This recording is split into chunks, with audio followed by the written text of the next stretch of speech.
Members of the company, this is your Places call. Places, please. Places for the top of the podcast. Places, please.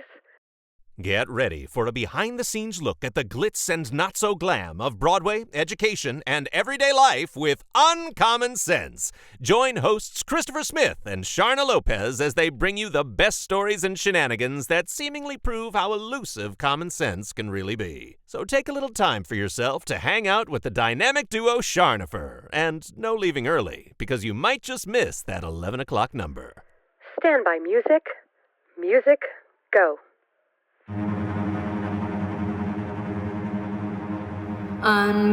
Uncommon sense,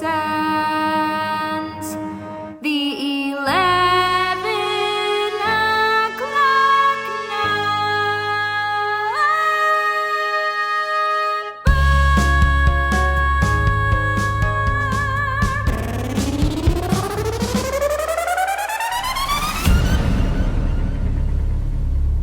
And we are Charnopher.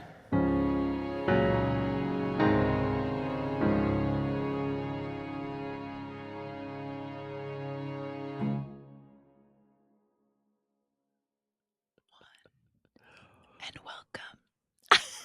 Welcome to the podcast. Ooh, that sound like for our almost Halloween episode. Ooh, we're gonna have to do something fun Halloween, like a spooky, scary legend story or something in the coming weeks. Not yet, though, guys. Still September. Right. Still because September. hello, as we just talked about last week, it's Augustween. I know. Hey, but disclaimer: I did put up my indoor Halloween decorations yesterday. Yesterday, because I guess it's September 30th. Tomorrow is literally October 1st. It's fine. And so I had to do the weekend before. Okay, but I thought That's about fine. us as I was doing it. I was like, would Charnopher? Charnopher. Would Charnopher. Charnopher.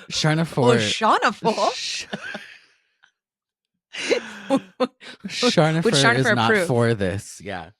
But then I thought, yeah, we would. It's the We weekend would. before October. So It was literally we on our didn't decorate list of- outside. I don't even know if we're going to decorate outside this year. It's just too much. And do you It's a guys lot. find this? That the wind in our area likes to blow like insanely in October. We always end up with other people's like stuff in our yard. Like, where'd this I pumpkin love and that. headstone come from? Oh, 6 doors down. Thanks, guys. We'll take it. Is it the wind or is it the ghouls? Oh, see, we're in a Halloween mode already. We got to get on track. That's not our topic today. Not at all. Friends. Not at all. Charno fans, not even close. Although she may This have is how played we start, something in a though. Halloween something. I don't know. But Okay. Sharna and I decided that we both love Maggie Smith, and she's on our mind since she recently passed. And so we thought it would be kind of fun to go through her wow, different show. Go through her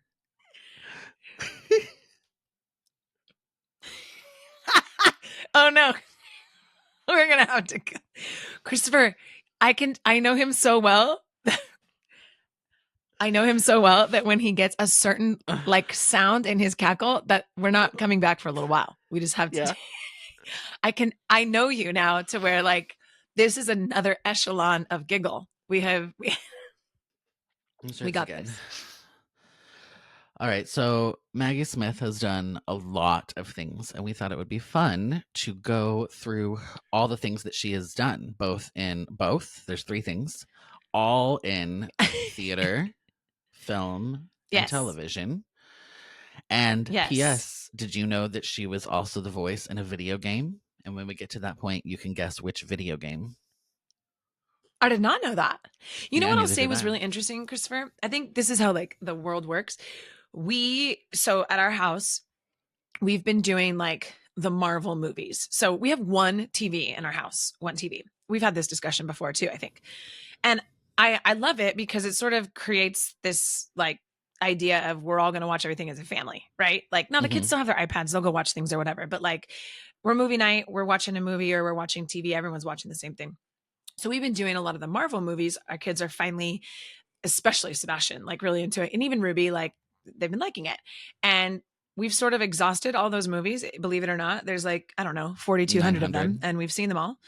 And so we recently started the Harry Potter series again. Now I've seen them all a handful of times, but Ruby has not. She was too scared of them for a long time. Yeah. And so when I saw that Maggie had passed, I was like, oh my gosh, how crazy. That Jerry and I were talking about, and the kids are like, who is that? And I'm like, it's Professor McGonagall. And I showed them the picture and they were like, what? It was crazy timing, like that we were watching something currently that she was in. So That's so fun. very fitting. Very fitting. She's great. I love her. So when we get there, I'll tell you my first movie I think I saw with her. Okay, so I was looking through her list, and I don't think there was a time more than about 2 to 3 years that she was not in a movie.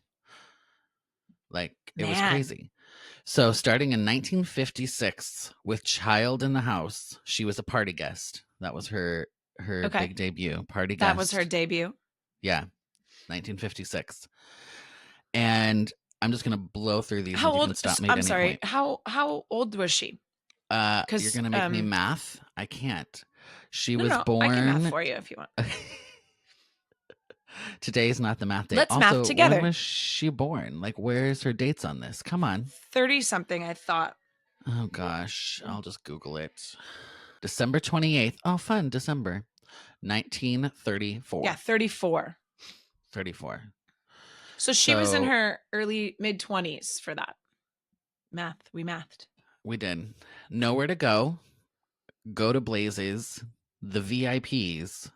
Oh, here you go. I told you she'd be in some sort of Halloween something. The Pumpkin Eater. Watch. Ooh.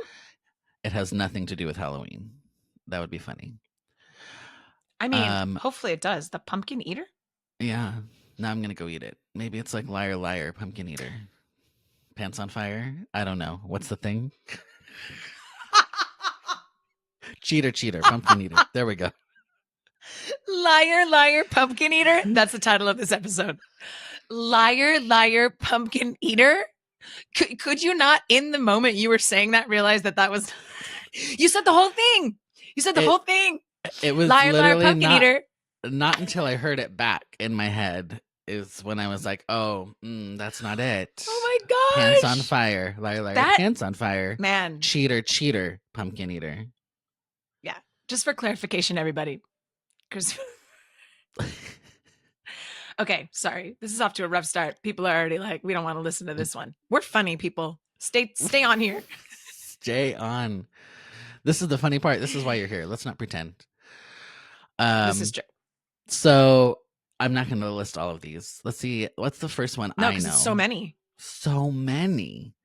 I think. Yeah, what's the first one that you know? A Room with You. I've not seen it, but A Room with a View. I know that. Very famous. Yes. Very famous. A lot of my film professors in college use that film as a reference film. There you go. Yeah. Apparently, my knowledge of her begins in the 90s, which is not shocking. Okay. With Hook was her first one that I really know that I saw. She was in Hook. I love Hook. Wait, I can't picture who she was in that movie though. She played Wendy Darling. No. Yep, that's what it says. I feel like this episode we're gonna need some picture references. I know. What? Wendy Darling. That feels Wendy so strange. Darling. What a career she had. Yeah. Oh yes. You found it. Wow. Yeah. And then the one that I really, really, really know her from, that is one of my favorites, is there's two of them, but this is the first one I knew her from, Sister Act. Yes. So I loved her in Sister Act as Mother Superior. I used to watch it all the time. And I love Whoopi Goldberg in that, but also I think she was my favorite. With all of her she was great. I shut can it remember down her moments. Oh my gosh. Then she was in Secret. I just looked at one. Sorry. Go. Keep going. No, you looked at one. Tell us. Titanic. Ah, yes. We weren't there yet, but yes. I'm so sorry. It came up when I was looking at it. It's so crazy when somebody has been so prominent in Yes. the theater, television, movie world that you're just like, oh yeah, she's in all these things. But then when you actually stop to remember what those things are, Yeah. wow. Okay, go back. Sorry, I Mhm. skipped ahead. That's okay. Skipped ahead. Only a couple of years. What show's that from? Ironically- What show's that from? That is from Shrek. A plus. A plus. It makes up for my cheater, pumpkin eater that I called a liar. Oh my gosh, I can't even. That handle was a moment. Stuff. So then she was in Secret Garden. The Secret Garden. Yes. Do you remember that? And I don't. I've only seen it once. Oh, I watched Secret Garden so much growing up. You know what's crazy? I can't believe I haven't shown Ruby that movie. Yeah. I loved that movie growing up. Loved it. Then she was in Sister Act 2, obviously. Yeah. And then coming up, this next one is the one that I probably watched 100 times at least. I think I had the entire movie memorized by heart, every What? line, What is every it? character. The First Wives Club. And you're going to be like, what? Are you serious? Yeah. I don't know what it was. I was obsessed with that because I loved Goldie Hawn and Okay. I love Bette Midler. Okay. Like, I was obsessed with both of those. And so, Yeah. wasn't a Which huge tracks. Diane Keaton fan, but that kind of made me a Diane Keaton fan. And she's already sort of in that group of women, right? That era of actresses. Yeah. Oh my gosh, And then- Goldie Hawn is one. Goldie Hawn in Overboard. Have you seen Yes. Overboard? Of course. Oh my, that movie's so funny. It is so funny. The First Wives Club. I don't Yeah. even think I've seen that. Oh, it's so good. Sharna, we're having a movie night immediately. What is it? What is the context of it?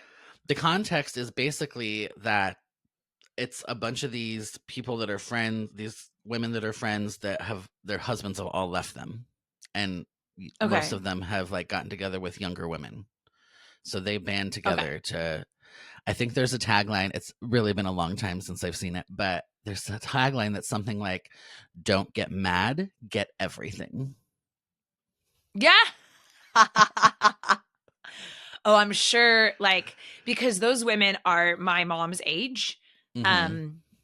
I maybe a little young. No, right around my mom's age. I think maybe a little younger, or a little older. But Yeah. I remember those, like my mom really loving Goldie Hawn and Bette Midler Mhm. and all the, like, Death Yeah. Becomes Her was another really, Absolutely. like my mom loved that movie. I remember watching that a lot when I was younger with her.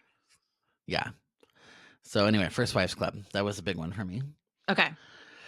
Then we have Curtain Call. Don't know that one. Tea with Mussolini. I've heard of. No. The Last September. I've heard of it. I haven't seen it. And then we begin the Harry Potter. Is Harry So- Potter before Titanic? When was Titanic? No, Titanic was in 1996 or 7. Okay. And then Harry Yeah. Potter started in 2001. Yeah. So, and man. she was also in, have you ever heard of Gosford Park? No. It's a Is that a movie or a TV show? It's a movie. It's a movie. And Okay. she was in it the same No. year she was in Harry Potter. And I saw it. I Okay. remember it being kind of weird, but I was just curious if you'd heard of it. Hmm. Oh, No. she was in The Divine Secrets of the Yaya Sisterhood. Oh, Remember okay. that I think I movie? only saw that once. I don't even know if I saw it. Man, that's but I so many remember the movie. credits. That's insane. Oh, yeah. Yeah, there's a couple of these years where she was in 2 things back to back, or like in the same year. So then we have all the Harry Potters with other things sprinkled in. Is there anything else sprinkled in? I mean, I know her from a very, very popular TV show that we watched, but Was that I we don't can know skip to other TV. movies. She began Yeah. TV in 1955 as a Sunday night theater. What was BBC TV even performer. like then? So crazy. I know. How cool, man. I wish, I mean, maybe somebody did and we just haven't seen it. Like, Yeah. I and I'm going to sort of jump around. I remember in college, because I was a broadcast journalism major, and Mhm. they had this big Holocaust survivor event at Chapman. And we were fortunate enough as news reporters to get to come in and interview Holocaust survivors. And I remember the first year I did it, I was so grateful and so I like speechless in listening to these people who you've read about these things in history, and then to hear them say it to you and their personal experience, right? And then I Mhm. remember we did it every year, and I remember my last year there, one of the Holocaust survivors said to me, like, this is going to be over soon. Like, there's going to be a Yeah. point in time when none of Well, us yeah. are here anymore. Did I already tell you the story? You didn't. Oh, like he was like, that you're very fortunate, essentially. And I was like, yes, I know.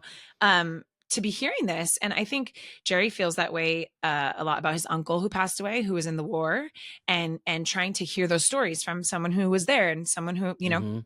and I feel like I hope somebody did like a crazy awesome interview with Maggie, and maybe it hasn't aired yet, or maybe it hasn't. I just don't know it existed.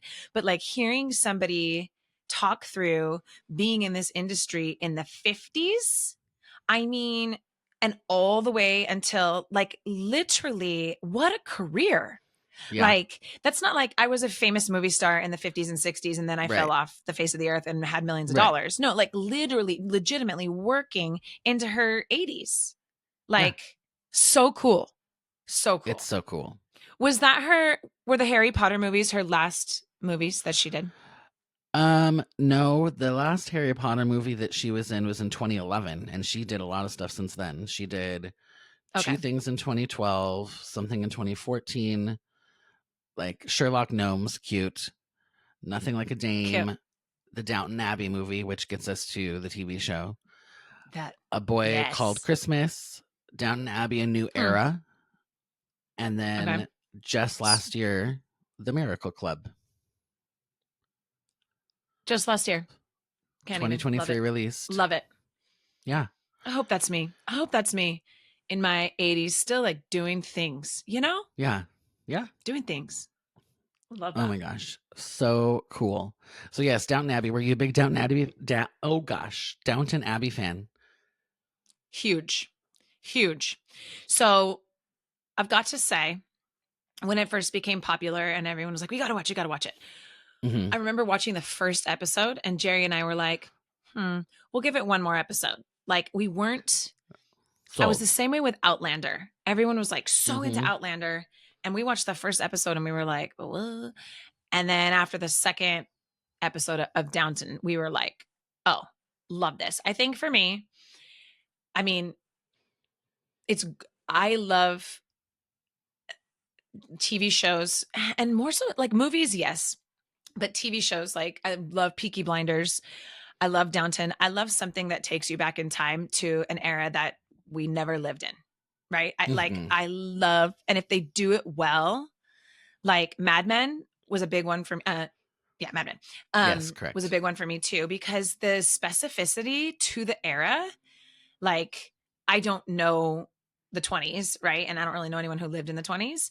But my mom, I remember when I was talking about Mad Men and like the detail oriented things they did in that show for the 50s and the 60s, my mom was like, this is insane. It's insane. It's even, and I think it's not even insane, it's impressive. Yeah. Because you can get away with doing it kind of like, oh, we sort of made it look like the 20s, but it's like the details. And I think for me, the costumes in Downton, the hierarchy of things and the way that we loved it. We loved it. I personally liked the earlier seasons than the later ones. But I think that's like with a lot of shows. Agreed. It's like that for me. I really get hooked in the way it starts. And sometimes they change writers or they write people off the show. And then I'm like, well, that was a bad choice. You should have kept that person. I mean, it's my personal opinion, But yeah, I did. Did you guys watch Downton? So Joy loves things British. I'm not a huge British person.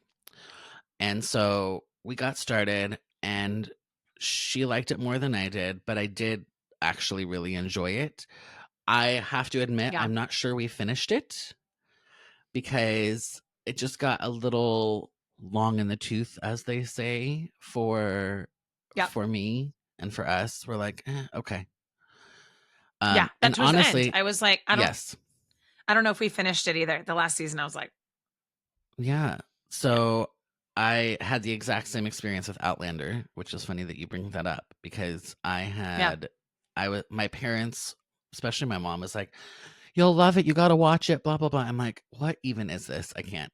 So The first episode or two is kind of like wacky. What's happening? They don't do a good job of getting you in there right away.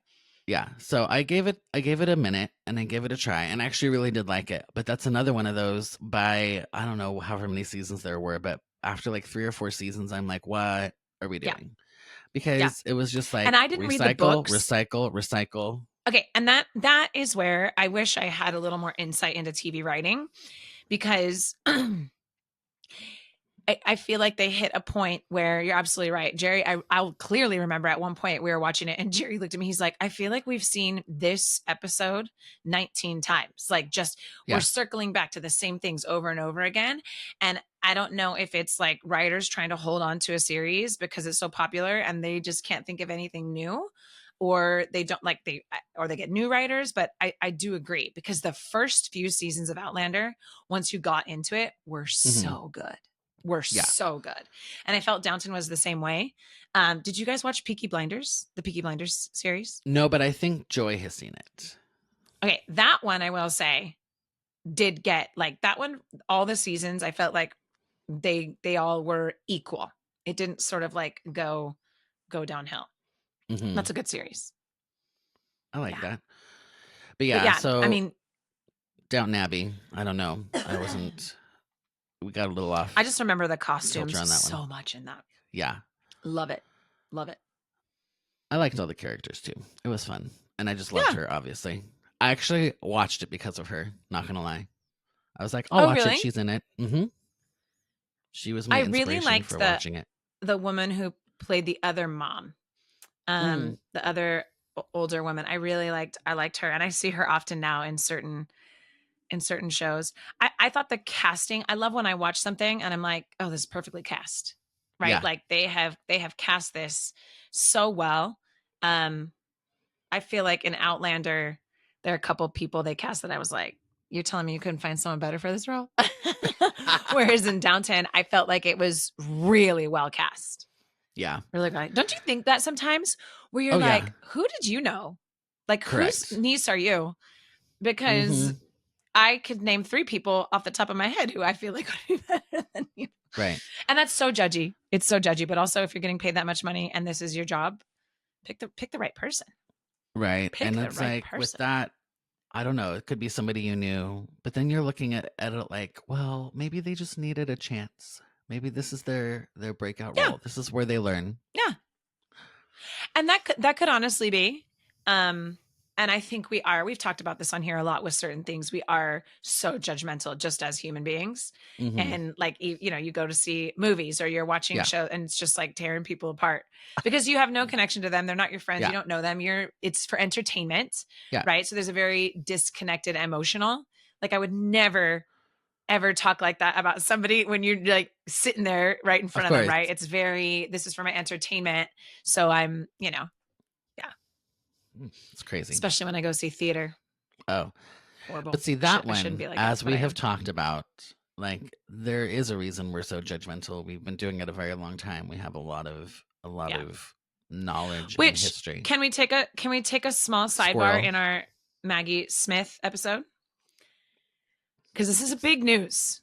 Okay, I'm ready. I went and saw Waitress. I went and saw the musical Waitress. And if anybody knows me or has watched or listened to any of our episodes on here, I am very, very, I don't want to call myself a waitress hater, but I was a waitress hater. And I'm still not a waitress lover, but I'm a waitress liker. I'm a waitress Enjoyer. liker. I was pleasantly surprised at how much I enjoyed the show. I don't need to see it again, but I was pleasantly surprised. Well, and there you go. I have to give kudos to the cast for sure. The lead girl was phenomenal. I just thought that was just like, wow. Nice. Blew my mind. She's done it a million times, so you can tell she's so comfortable with the role. Yeah. And also it was the choreographers took a different take on it and it made it, I was like, this is interesting. It's something we haven't really seen a lot. And that was exciting for me. Not necessarily a way I would choreograph it or feel comfortable choreographing something. But again, I'm sorry, not related to Maggie Smith, but I felt like I had to share it here because it is important. And It's a now, still momentous don't love all the occasion. music. Act 2 music, bleh. Oh, But- okay. Strong feelings. It just, But it's, Act 2 is boring. The music's boring. I will Hurry up, say give me though, something. in your defense, Sharna, you have always said, I don't like it, but in fairness, I haven't seen it. So if I see it, I might like Correct. it. You have always said that. And so I did. Here we are. And it was See? funny. There you go. There was some great comedy in it. There were some good moments. That one song that makes me want to crawl under a table and, cry still made me want to do that. Like it feels wrong to me, that song. I sit there and I was sitting next to two friends and they're probably like, "Are you okay?" I'm like, "No, Yeah. I'm struggling here in row Literally C not okay. because I can't feel it." What is this song? Oh my goodness. That's funny. It's wrong. Sorry. That's so circle back funny. now. I just had to take Yeah, my circle back. waitress moment. Circle back. So Maggie, while she did a lot of her television career, if you will, spanned from 1955 to 2014, and she didn't do a ton in there. But compared to most people, she did a ton in there. Just compared to her movies, I should say, the list is much smaller. But I'm like, I feel like you if ain't I got met time her, to I do would be all that starstruck. television and the movies. Hello. Plus, don't forget she did theater. So many movies. Oh, that's right. Yes. But I think she would be a person, had I actually got to meet her, I would have been a little speechless because I think she's just like kind of awesome. And you're like, wait, Yeah. what? You're here Well, in and front she's of me? literally You're like, done so much, just like so Yeah. much. So So she what was theater? What were her big theater roles? she was a Shakespeare human, and I'll get to that in 1 second because I wanted to Yeah. talk about one thing from That her makes sense. TV times, which was the Carol Burnett show. She was on there for a few episodes from 1974 to 1975. And Okay. I feel like I need to go back and see those now because she would Yeah. probably be so hilarious. Because I mean, Carol Burnett also hilarious. Do we? Maybe this is like a rabbit hole we don't really want to go down, or a squirrel moment on this episode, and maybe Okay. this is a episode for later. Great. But the evolution, good or bad, of like that talk show, late night show, that like seeing where it is now compared to, those older shows, the Carol Burnett show, like, and even seeing where it is now compared to when I was in high school and I remember my parents watching those talk shows, that's a Mhm. very interesting journey for that side of the industry. I think the comedy is gone. I don't Yeah. know. Maybe I'm not really in. Anyway, that could be a different subject. But thinking of her on the Carol Burnett show, I'm sure that was hilarious. Yeah. I'm sure it was I don't think we have that phenomenally anymore. funny. So she started in theater in 1952. Her premiere role was Viola in Twelfth Night at the Oxford Playhouse. She did that sounds 3 fancy. productions that year. She was in Twelfth Night, He Who Gets Slapped. Ooh, I like the title. And then Cinderella. And then the next year she did Cinderella. oh goodness. Then the next year she did 4 shows. The next year she did 1, 2, 3, 4, 5, 6, 7, 8, 9, 10 shows. Oh my gosh. In 1 year. Wow. Yeah. But most of them were at the Oxford Playhouse. She was in the Edinburgh Festival, the Lyric Theatre, St. Martin's Theatre. So a lot of the Globe Theatre, the Queen's Theatre. Let's see So what fancy. else. But yeah, just lots of Shakespeare. She was a Shakespeare queen. Okay. Which sort of tracks. I don't know. I never saw Yeah. her perform any Shakespeare, but I could see that. Absolutely. And I'm looking through and I'm just trying to see if she redid anything really. She did Much Ado About Nothing a couple times. She did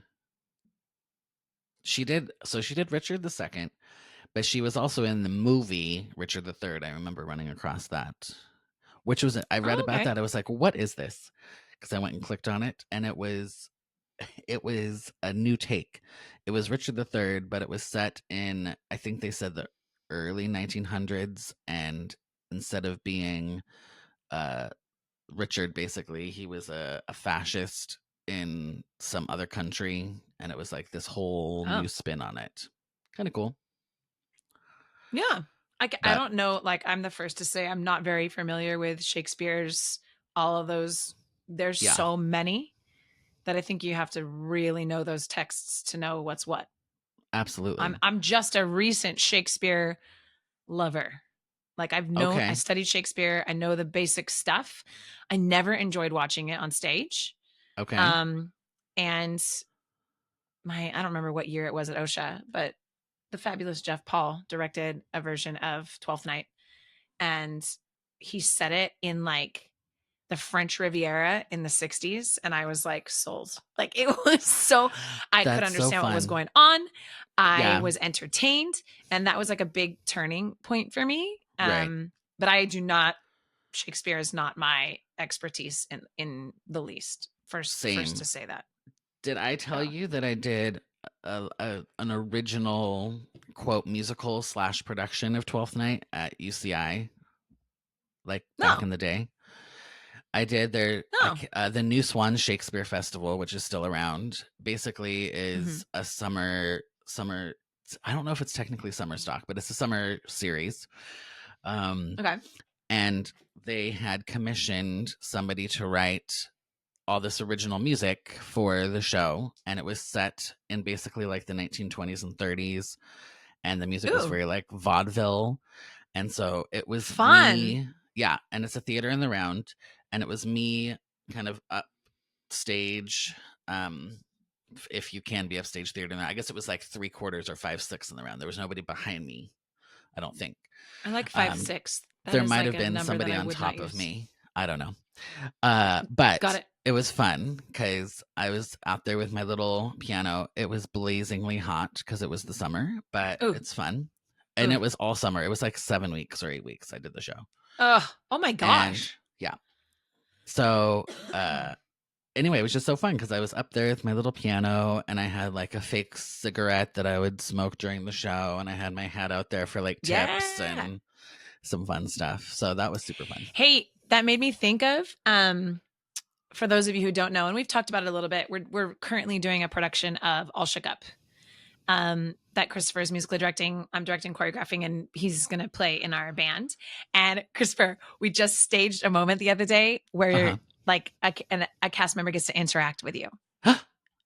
Fun. I know. I always love I'm those excited. moments. Me too. Me too. Speaking of, my favorite fun. moment of a cast member interacting with me while being in the pit was actually my first time I did cabaret, and we did it with just 2 keyboards and drums, and it was a small black box. Ooh, fun. And the MC came when the whole orchestra's beautiful moment is at the beginning. Even the orchestra is beautiful. We all got feather boas put on us for a while. So And you got to have that because even the orchestra's beautiful. Oh, exactly. I love that show. So I got if a that feather show is done boa. well, I love that show. Same. See, this is how we tangent though. We're such good Right? tangenters. Tangenters. So that was your experience with Shakespeare. But I do find Yes. people that I have met who started or not met, let's talk like people we talk about or you see. Mhm. I just listened to another podcast that I love called Smartless. Smartless, if you're listening, I love your podcast. And they had an actor on, and knowing all the amazing movies this person had been in and all the stuff they'd done, hearing that they started in like classic traditional Shakespearean theater and that was their original love. It's actually a lot more common than maybe I thought, right? You see these movie stars and you think, oh, they just want to do movies. And then you're like, oh wait, actually they're, Anyway. Well, and I was but I feel like we should give one more little moment to Maggie Smith before we sign off. Something, Yeah. Is there some fun other thing about her? Well, 2 things. One, I was with that point, like I read a little bit about her from something, I don't know.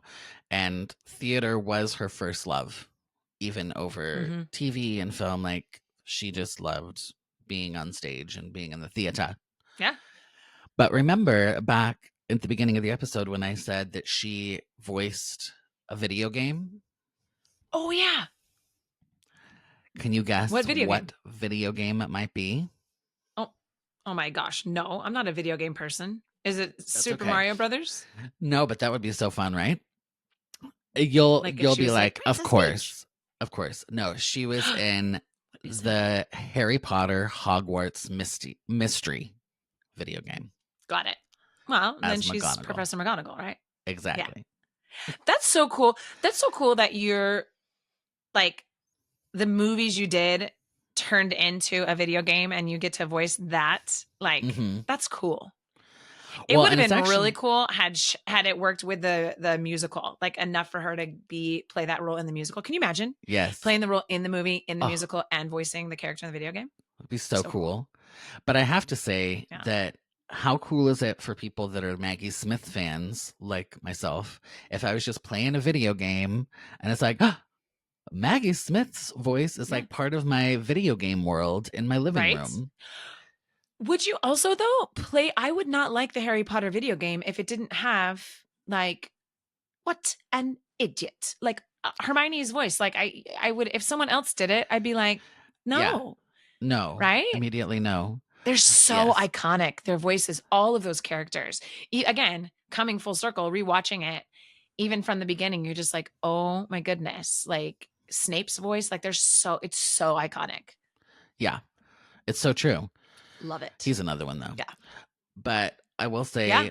there's just something about different from a movie to a video game because it's interactive and you just feel like Yeah. they're actually in your living room with you hanging out.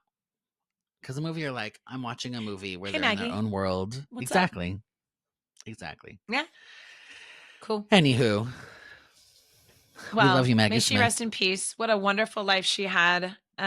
Clearly very lucky to do all of those things and make lots of people laugh and do some really cool movies and television shows. Mhm. She was awesome. So cool. Well, thanks for joining us today, Charno fans. Like and subscribe on YouTube. Follow us on Instagram at Charnopher Official. Check out uncommonpod.com. And on that note, Charnopher out. Liar, liar, pumpkin eater.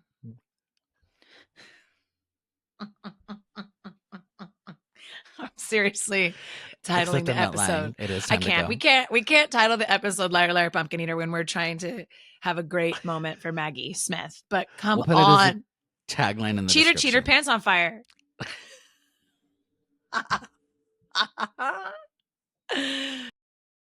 This concludes another episode of Uncommon Sense. If you're ready for more of this fresh, hilarious, and unique perspective on the world of entertainment, education, and life, be sure to subscribe right now to catch every episode. If you gasped, laughed out loud, or even snorted, share the show with your friends and aspiring entertainers because, let's be real, sharing is caring. For more Charnopher, tune in to their witty insights by checking out the website uncommonpod.com or connecting on social media. Tune in next week and get the real insider scoop on another episode of Uncommon Sense.